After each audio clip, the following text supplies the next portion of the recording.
try a sọ̀rọ̀ so màmá wà níbẹ̀ bí mo ṣe ń bá yín sọ̀rọ̀ yìí Ọlọ́run Lédùmarè tí ń gbàkóso àná àwọn èèyàn ti dìde torí mo really bá àwọn èèyàn sọ̀rọ̀ gan you know mo really bá àwọn èèyàn sọ̀rọ̀ gan mo really bá even now tí mo bá sọ̀rọ̀ kò ń ṣe àwọn tó wà nulẹ̀ gangan tí mi ní fi gbogbo ẹnu dárúkọ wọn àwọn lọ́balọ́ba mo bá wọn sọ̀rọ̀ mo bá wọn sọ̀rọ̀ and I can tell you mo ṣe bá ń sọ̀rọ̀ simply this thing has been settled ṣe mọ̀ though mo gbọ́ láàárọ̀ mo kà nínú news láàárọ̀ pé wọ́n hack account ní web but mo lè sọ fún yín bí mo ṣe bá ń sọ̀rọ̀ lọ́wọ́lọ́wọ́ yìí pé wọ́n ti settle ọ̀rọ̀ yẹn àwọn èèyàn ti dìde ọ̀rọ̀ yẹn láti àná yẹn wọ́n ti dìde wọ́n ti settle ọ̀rọ̀ yẹn wọ́n ti settle ẹ̀ even I feel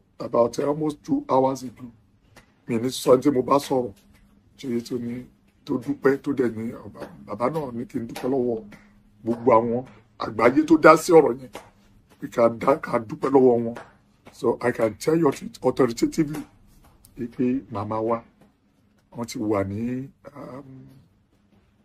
ti wà ní palace so àdúrà ló ń gbà àgbà kì í gbà bí òwe ẹ̀yin bàbá wa àtẹ̀yin yá wa àgbà kì í wà lọ́jà kò rí ọmọ tuntun wọ́ ẹ jọ̀ọ́ mo dẹ̀ máa fi àsìkò tẹ́ bá rí ilé tó bá ń dàrú bọ̀ ẹ try gbogbo agbára tẹ́ bá ní gbogbo agbára tẹ́ bá ní ẹ fi settle ẹ má tún dákun problem yẹn tó yẹ ń sìn ẹ má tún dákun ẹ try gbogbo best yín láti máa settle issue tíṣù bá ti ń kò sí nǹkan tá a fẹ́ pín pé ọkọ àti ìyàwó pínyà kò ń ṣe lórí ọ̀rọ̀ yìí nìkan kò ń ṣe lórí ọ̀rọ̀ yìí nìkan àìmọye ìdílé tó ti bàjẹ́ báyìí bísínẹ́sì òjíṣẹ́ Ọlọ́run àbáwọn èèyàn níbi kan wọ́nà àti settle ẹ̀ kò tún yẹ kán tún fi kún mọ́ so I'm so happy when I heard it lẹ́ni almost tí mo gbọ́ mo tún pè wọ́n ní kò sí problem you know wọ́n ní kò sí problem so I can tell you pé màmá wa ti wà ní palace báyìí kò sí problem mọ́ everything has been settled then àwọn bàbá àwọn àgbààgbà tó ń dìde lórí ọ̀rọ̀ wọn èmi ń lo ọmọdé ara mi mo fi ń dúpẹ́ lọ́wọ́ gbogbo yín mo ń dúpẹ́ lọ́wọ́ gbogbo yín irú nǹkan báyìí la ní láti máa rí irú nǹkan báyìí la fẹ́ máa gbọ́ and irú nǹkan báyìí ló yẹ ká máa gbọ́ ìdùnnú kò ṣe nǹkan tó máa bàyàn nínú jẹ́ kò ṣe nǹkan tó kò ṣe pé torí pé a fẹ́ pèrò sí ọkọ̀ a need the crowd ká máa try láti máa bà nǹkan jẹ́ it doesn't make sense that's not the best way in life láti solve problem when there's a problem among two parties find a way of settling it it may not even be this ó lè má jẹlé kó jẹ́ nǹkan tó jẹ́ tẹlòmíì torí ẹ má jẹ́ ká máa dákun mọ́ mo sọ̀rọ̀ kan lánàá mo ní problem tó ètí social network náà dálẹ̀ negatively pọ̀ so I'm only begging you people God be with you ìdílé bàbá lágbára Ọlọ́run kò ní dàrú ìdílé bàbá wa kò ní dàrú bàbá wa ẹni ìtàn ìdílé wọn ò ní dàrú láṣẹ Ọlọ́run láṣẹ Elédùmarè lágbára Ọlọ́run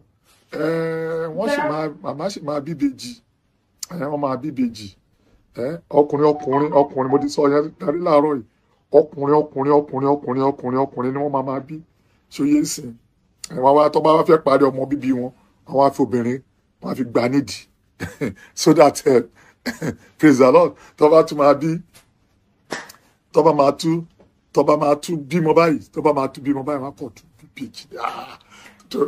ìbejì mo yẹ sọ láàárọ̀ ènìyàn ìbejì kò tẹ̀ pé ibi márùn-ún ẹ̀yin màmá wa gbà kẹ́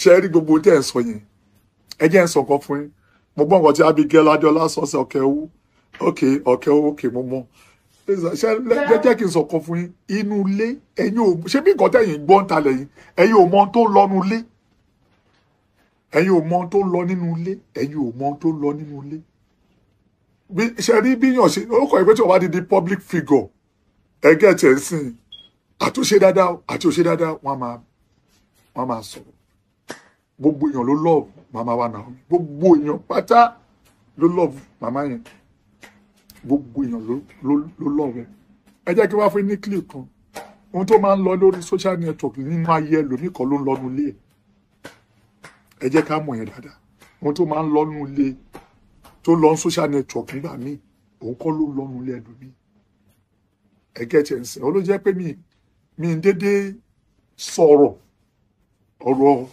against èèyàn because èyí lè máa wo ohun tàn bíi pé ṣe bó ṣe rí eléyìí but kó jẹ́ pé inú ilé is a different person ó lè pe because kí là ń pè social nǹkan tó yẹ pé tó mú nínú dùn tó múnú èèyàn dùn ṣé bọ́ọ̀ náà pè social ṣé ẹlòmíì lè dìde dídó sí kókó dídó kókó bẹ̀ sí ń ṣe bó ṣe wù ẹ gẹ̀ẹ́tì but abá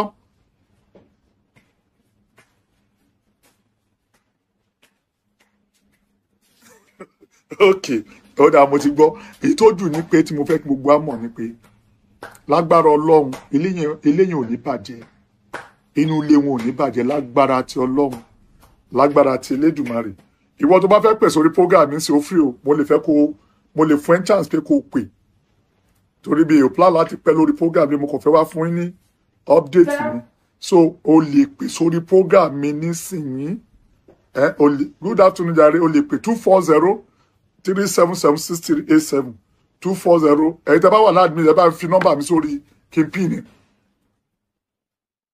Thank you jàre thank you so much so ẹ tó bá fẹ́ pè láti ẹ tó bá fẹ́ pè sí kó pè ní pé àwọn fẹ́ gbàdúrà fún ìdílé wọn ẹ jọ̀ọ́ ẹ tẹ́ bá wà láàdmí ẹ tó bá ní nọ́mbà mi lọ́wọ́ ẹ bá mi fi síbẹ̀ Dr. Jarvis ẹ bá mi fi nọ́mbà mi sórí kí lórúkọ ẹ sódà máa lè pín ní anybody tó bá wà ń bẹ̀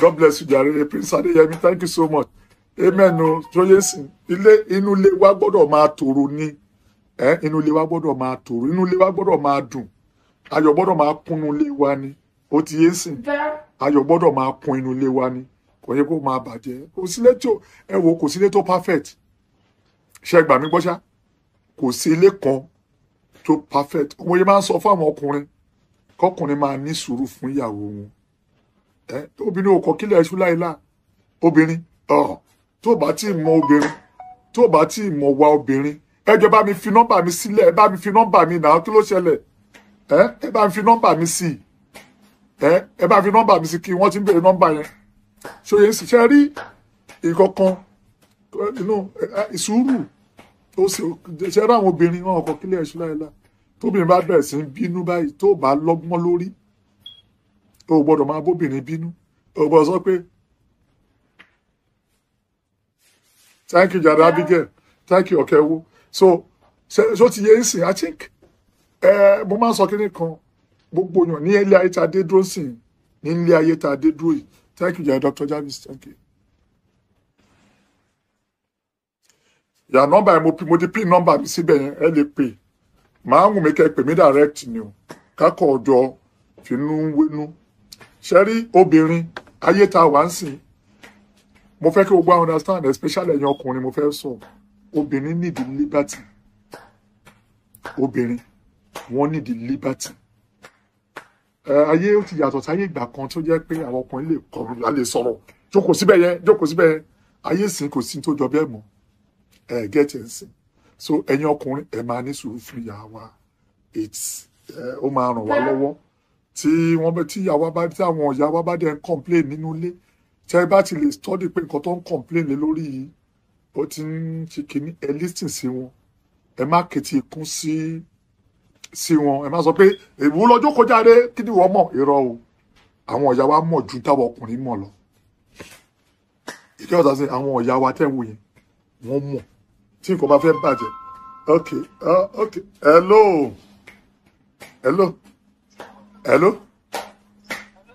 hello Yami, how are you? Speak louder. Ẹ sọ sókè o. Okay, ọ̀rọ̀ àná àbí? Okay, mo ń gbọ́ yín. Disconnected.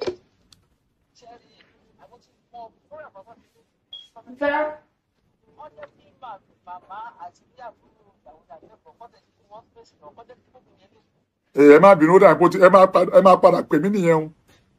Ẹ má padà pè mí ní ó ti já. Ẹ ní sùúrù o. Ó ti já rébété, ẹ má padà pè mí nìyẹn. Ẹ ti gẹ́tẹ̀ ń sìn, ẹ má padà pè mí nìyẹn, ẹ má padà pè mí. Bluetooth is connected. Okay. Hello. Mo ń gbọ́ yín. Hello, sir. Ìmọ̀ràn tèmi ni pé kán jẹ́ kí àwọn tó wà ní àyíká Naomi consent fún wọn space náà so that kí ṣe gbogbo nǹkan ní àwọn òbí wọn máa dá sí. So that mi sọ dáńsájú bá wà láàrin àtọkọ wọn, á mọ bó ṣe máa ti ya panú ẹ̀ kó tó di pé màmá gbọ́, àbábúrò gbọ́, àbẹ́gbọ̀n gbọ́.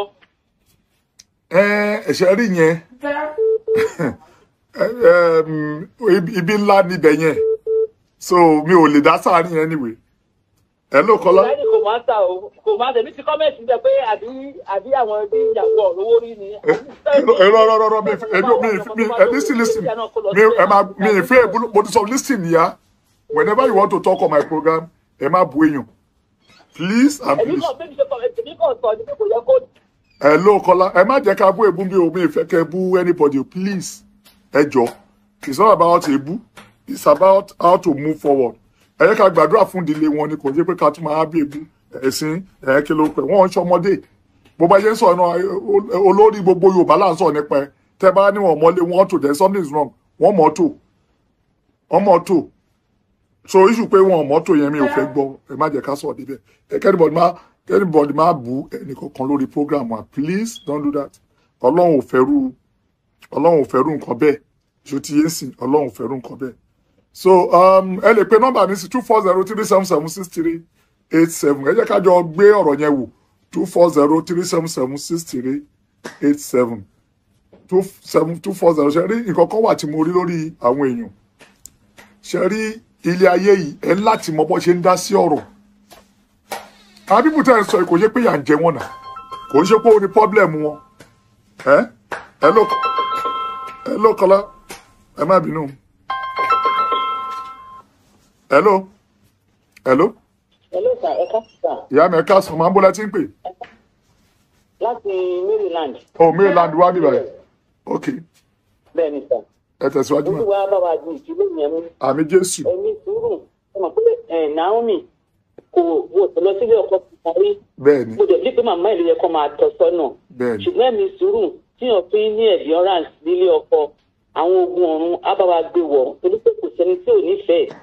Tó bẹ̀rẹ̀ tó ṣe ń ṣe àwọn èèyàn nífẹ̀ẹ́ ó tún jọmọ kékeré tó bẹ̀rẹ̀ tó nífẹ̀ẹ́ ríba àwọn èèyàn á nífẹ̀ẹ́ tí wọ́n bá mi ju léyìn mú bàbá wa náà Ọ̀jájá ọlọ́run bá mi dùn wọ́n mú ẹni sùúrù náà tí yàn fi ń ṣe ọkọ láyà Olúwa Ọlọ́run alààyè abámi gbé ẹjọ́ àwọn náà ilé ìwé ò ní dàrú ọ̀jẹ̀jẹ̀ wọn ò ní dàrú àwọn èèyàn bí èṣù tó fìyàn wọn ò ní ráyè nínú ilé wọn lágbára Ọlọ́run iṣẹ́ gbẹdẹ iṣẹ́ yìí náà ń ṣe bẹ́ẹ̀ ṣe wá lórí láì tẹ̀sí àdúrà ràn wọ́n lọ́wọ́ àdúrà yìí náà àgbà lórí wọn àdúrà gbogbo àwa náà tá à ń gbà táfẹ́ kílé yẹn náà kó dàrú àdúrà náà àgbà lórí wọn lórí àkókò kàkálé bàbá wa Ọ̀jájá lọ́wọ́ pé ó di kìíní ó di kejì ó di kẹta kí ló dé. Jésù Olúwa wa ẹ ṣé o máa mo dúpẹ́ mà ẹ ṣé gan. èèyàn burúkú tó ti pẹ̀lú lórí social. Hello, Kọ́lá.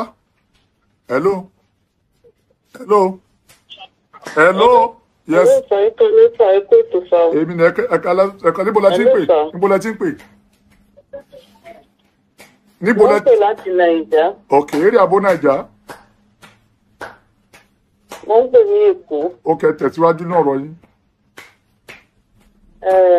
Ẹ jọ̀ọ́ torí Ọlọ́run, mo dúpẹ́ lọ́wọ́ nǹkan tí mi kàn fẹ́ fún ọ̀pọ̀. Naomi kọ́lọ̀ ń dákun kó bá ní fún wọn ní omi sùúrù. Èèyàn tó bá bínú Naomi ẹyọ kan kò lè gbàdúrà kí nǹkan burúkú kó ṣe. Bẹ́ẹ̀ni. Ọlọ́run ọba ò ní dalé ẹrù. Ọlọ́run ọba ò ní dalé ẹrù. Ó dòwò lè dú. Ìgbà tó máa nírù Naomi kó níwẹ̀ níyàwó gan kò ní gbàdúrà kó kúrò nílé ọkọ. Bẹ́ẹ̀ni. Ọlọ́run ọba yóò bá ní tù nínú. Àbúrò ní ṣé kò ní sọlẹ̀. Ọlọ́run bò dé ní mẹ́tẹ̀ẹ̀tẹ̀ kúrò lóde kábíyèsí. Gbogbo tí wọ́n kọ tí wọ́n lọ kọ kò ń ṣe ló kọ́. Ó ṣe Naomi ló kọ kí nìyẹn. Ẹ má jẹ́ ká lọ sí gbogbo yẹn. Ẹ jẹ́ ká fàdúrà ràn wọ́n. God bless ẹ ṣé gan. So I can tell you categorically pé màmá wa Naomi wọ́n wà ní hello Kọ́lá hello hello ẹ pẹ̀lẹ́ sà. Hello, I want to make contribution. Go ahead. Hello? Hello, go ahead. Cleary? Ẹ máa sọ̀rọ̀ yín lọ, à ń gbọ́ yín. Hello? Ẹ ló wà page yẹn kẹ́ lè gbọ́dọ̀. Go ahead. Mo fẹ́ make contribution, sir. Go ahead, ma. Go ahead. Okay, sir. Mo dúpẹ́ lọ́wọ́ yín fún ètò tẹ̀ ìṣe Ọlọ́run àtàwọn ìṣúná méjèèjì ní. Àmì Jésù. Ṣùgbọ́n nǹkan tẹ̀mí kàn fi fún Naomi ni pé ó yẹ kí màmá ẹ̀ kó ti sọ kó yẹ kó ti mọ what she's going for. Ṣẹ́rí gbogbo yẹn ẹ ló mà ṣẹ́rí gbogbo yẹn ẹ máa gbọ́ mi yé ó yé mi. It's an embarrassment to the royal home. House, the whole odidi ọ̀ní tí àwọn òun divorce is a big embarrassment to the Yorùbá. The truth is that kò ṣe máa tó fẹ́ gbọ́ tuntun àkọ́nà. Ilé yẹn náà lọ́wọ́ bá wa tún ṣe. Ẹ máa gbọ́ sí ma. We all love them. Kò ṣe. Ọlọ́wọ́ bá tó ń tolé á bá wa sún àárín àwọn méjèèjì. Àmì Jésù. Àdúrà mi ni pé kó o bá kó ẹ̀ lọ kọ́ bọ́ ṣe ní sùúrù kó wo títọ́ ọmọ ẹ̀ adé ni ká wò kó wo ọmọ yẹn it's not good for a prince to be brought up as a single parent it's not too good. Kò dá. Ṣé yẹ yín sà? Lọ́wọ́ bá wa gbé lẹ́yìn. Àmì ẹ ṣé gan, thank you so much, I appreciate you. God bless you. As at this morning, nígbà tí mo rí no punch pé even màmá agan kọ́ ló ti ẹ̀kọ́ kínní àwọn agbọ̀nràn ọdún ni. Nǹkan tí ẹ gbọ́ tí wọ́n ná sọ lánàá màmá kọ́ ló kọ́. Màmá Naomi kọ́ ló kọ́. Agbọ̀nràn ọdún. Àwọn agbọ̀nràn ọdún ni. Oyè ń sìn. Ní túṣu dé kòkó dé ìsàlẹ̀ kòkó. Ní túṣu dé ìsàlẹ̀ kòkó. So in tó ṣẹlẹ̀ kò ń ṣe àwọn náà kọ́.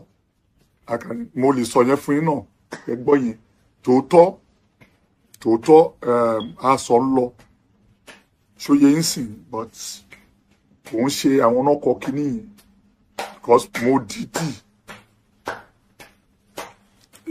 dìídì make sure wípé mo wádìí ọ̀rọ̀ yẹn in fact tí n bá sọ àwọn tí mo bá sọ̀rọ̀ you'll be surprised pé báwo ni mo ṣe ṣe Ọlọ́run ló bá mi ṣe náà à ń gbogbo tí wọ́n sọ fún mi lọ́balọ́ba ni àwọn lọ́balọ́ba tí mi ò ní lẹ́kùn gbogbo mọ́ ṣe ṣe àná dẹ̀ yẹ kí n mọ̀ pé even gan tí n bá fẹ́ bá màmá wa Naomi sọ̀rọ̀ àwọn lè jẹ́ kí n bá sọ̀rọ̀ mo ní mo fẹ́ lọ ṣe program náà so èṣù pé kí lorúkọ ẹ̀yẹn ìjà ti parí kò sí jà mọ́ ẹni tó bá máa pè sí orí program ẹ kọ pé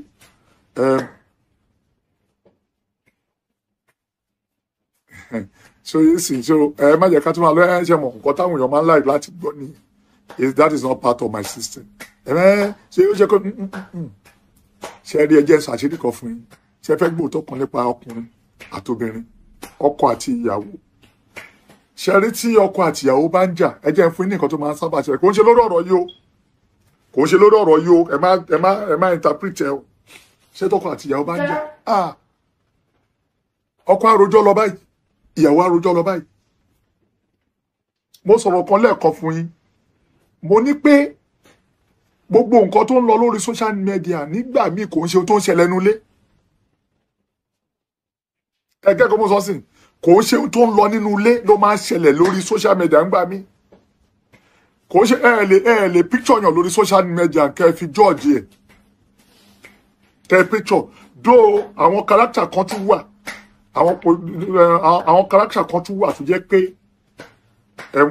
ìbọn ṣe nínú ilé náà wọ́n ṣe níta ẹ mọ orú ẹ̀ but ẹlòmíì wà tó ẹ kò ṣe bẹ́ẹ̀ ṣe ń wò níta ẹ ló ṣe nínú ilé ó lè jẹ́ different person entirely ó lè jẹ́ different person tí ó ti but àwọn ọdún kò ṣe gbogbo ẹ̀ má sọ ẹ kò ṣe gbogbo ẹ̀ ṣe rí láàrin ọkùnrin àti obìnrin tó bá ń jà ìyàwó àríwí o ọkọ náà àríwí but ohun tó dájà wọn lè gbọngàn ẹ nímọ̀ ẹ gẹtì ohun tó dá ṣàṣà ó ṣe kíní kan báyìí fún ẹjẹ ẹ ló kọlá hello sir. yes sir Hello, sir. Hello, ẹ máa sọ̀rọ̀ yín lọ, ẹ ti wà lórí òpó, ẹ máa sọ yín lọ. Ẹ kú ètò, sir. Èmi ni ẹja rẹ̀ bá mi. Kí lórúkọ ibo lẹ ti ń pè? Ẹ gbọ́ ìmọ̀ àtòyè yín ta kò ní dàrú, sir. Àmì Jésù, àmì Jésù, àmì Jésù. Ẹ pẹ̀lẹ́, sir. Ẹ bó tẹ̀ jẹ́ kí ni fọ́ọ̀tù program láti bẹ̀rẹ̀ bọ̀ mo mọ̀ pé nǹkan tó ṣẹlẹ̀ lórí ìyá wa àti kábíyèsí ni à ń sọ̀rọ̀ lé lórí. Bẹ́ẹ̀ni. Sir, kò ṣe mí nífẹ̀ẹ́ mi ò gbàdúrà kí ilé àwọn méjèèjì kò dàrú. Wọ́n tẹ̀ ti wà nílé ra, wọ́n ti wà nílé báyìí, wọ́n ti wà. Tọ́ bá sọ pé nǹkan tó ṣẹlẹ̀ yẹn pé wọ́n hack account wọ́n ti gbogbo ẹ̀ accepted àgbà bẹ́ẹ̀. Bóyá máa rí náà Torí ni. èmi ti mọ̀ pé nǹkan tó máa ṣẹlẹ̀ nìyẹn tó ìgbìmọ̀ wa ni wọ́n hack account. Wọ́n hack ẹ̀ náà ni. Wọ́n hack ẹ̀ Torí ni. ẹ̀ mi ò send any message lọ́n torí ẹ̀ that's all I can. Bọ̀ bá mi ta tẹ bá wo ẹgbẹ́ bá súnmọ́ àwọn méjèèjì dáadáa mo bá rí i pé bí èmi ṣe wò sí ẹ̀rọ bí kálukú ṣe ń ro ọ̀rọ̀ tọ̀tọ̀ ni. Bẹ́ẹ̀ni. Ipò tí náà mi dì mú yẹn tí àwa dì mú yẹn kò tó lágbára ni. Bẹ́ẹ̀ni. Tó ní agbára. Bẹ́ẹ̀ni. Mi ò ṣúọ̀ pé èmi ti kí wọn láàfin rí èmi ti lọ bẹ̀. Mo ti lọ mọ ọmọbi tí yà ń gbé wọn ti kábíyèsí gbé wọn ò gbé papọ̀. Wọn ò jọ gbé papọ̀ mo lọ ààfin dáadáa. Ṣé ti yé yín? Ó yé mi. So now ó ní pé báwo ni ọmọ kékeré báwo ló ṣe fẹ́ enjoy relationship yẹn ó lágbára sá o. Ó kéré kò dẹ̀ ṣe sisi rí kálọ́mọ tó ṣe sisi rí tó wà ń gbòòrò tó jayé gbòòrò tó ṣe gbogbo ẹ̀ ó máa enjoy ìgbéyàwó yẹn. Bọ́ kò ṣerú ẹ̀ rí. That's number one to my own side. Then ẹlẹ́ẹ̀kejì wọ́n tún ní ìránṣẹ́ Ọlọ́run ni wọ́n. Tó bá jẹ́ pé lótìtọ́ àti ní òdodo iṣẹ́ ìránṣẹ́ yẹn wù wọ́n ṣe láti ṣe polúwa. Pẹ̀lú situation ìlú wà yẹn kò lè sí orí ọ̀fẹ́ fún wọn láti ṣe. Kò lè sí orí ọ̀fẹ́ fún wọn láti ṣe. Èrò tèmi ni mò ń sọ o. Mo fún ìjà ọmọ yẹn fún ìjà kẹ sọ tẹ bá máa sọ lórí ẹ ẹ continue.